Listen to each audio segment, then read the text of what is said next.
326 ईसा पूर्व झेलम नदी के किनारे एक ऐसी सुबह उग रही थी जो इतिहास की दिशा बदलने वाली थी। एक तरफ दुनिया को जीतने निकला मकदूनिया का युवा सम्राट सिकंदर, दूसरी ओर अपने स्वाभिमान पर अडिग भारतीय राजा पोरस।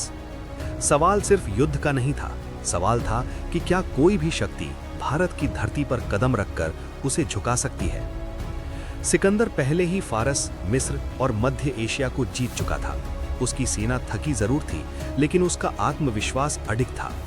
जब वो भारत की सीमा पर पहुंचा तो उसे बताया गया कि आगे एक राजा है पोरस, जो झुकेगा नहीं। झेलम नदी, जिसे यूनानी हाइडेस्पीस कहते थे, दोनों सेनाओं के बीच खड़ी थी। बरसात का मौसम था, नदी उफान पर थी। तेज धारा, कीचड़ और गरजते बादल, जैसे प्रकृति भी इस टकराव की गवाह बनना चाहती हो। पोरस ने नदी के इस पार अपनी सेना तैनात कर दी थी। उसके पास थे भारी भरकम हाथी, घुड़सवार और पैदल सैनिक। हाथियों की चिंगाड़ यूनानी सैनिकों के लिए अनजानी और डरावनी थी। सिकंदर समझ गया कि सीधा हमला आत्मघाती होगा। उसने चाल चली।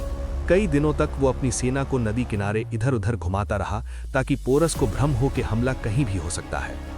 फिर एक अंधेरी तूफानी रात, सिकंदर ने अपने चुनिंदा सैनिकों के साथ चुपचाप नदी पार की। तेज बारिश और बिजली की गड़गड़ाहट ने उसकी हरकतों को छिपा लिया। सुबह जब पोरस को खबर मिली, तब तक सिकंदर नदी के दूसरे किनारे पर अपनी सेना जमा चुका था। अब टकराव अनिवार्य था। युद्ध शुरू हुआ। यूनानी घुड़सवार तेजी से आगे बढ़े, लेकिन तभी मैदान में उतरे पोरस के हाथी। विशाल कवच पहने गरजते हुए हाथी यूनानी पंक्तियों में घुस गए। सैनिकों के लिए यह दृश्य भयावह था। घोड़े बिदक गए, भाले टूट गए, चीखें आसमान में गूंज उठीं। बारिश से भीगा मैदान कीचड़ में बदल चुका था। हर कदम फिसलन भरा था। सिकंदर खुद मोर्चे पर उतरा। उसकी रणनीति साफ थी, पहले पोरस की सेना के किनारों को तोड़ो, फिर बीच पर हमला करो। यूनानी धनुर्धारियों और घुड़सवारों ने मिलकर पोरस की पंक्तियों को धीरे धीरे कमजोर करना शुरू किया, लेकिन पोरस पीछे हटने वाला नहीं था। वो अपने विशाल हाथी पर सवार घायल होने के बावजूद लड़ता रहा।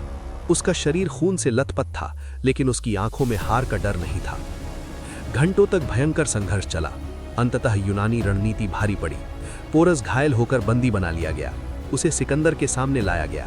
कहा जाता है सिकंदर ने उससे पूछा, तुम्हारे साथ कैसा व्यवहार किया जाए। पोरस का जवाब इतिहास में अमर हो गया, जैसा एक राजा दूसरे राजा के साथ करता है।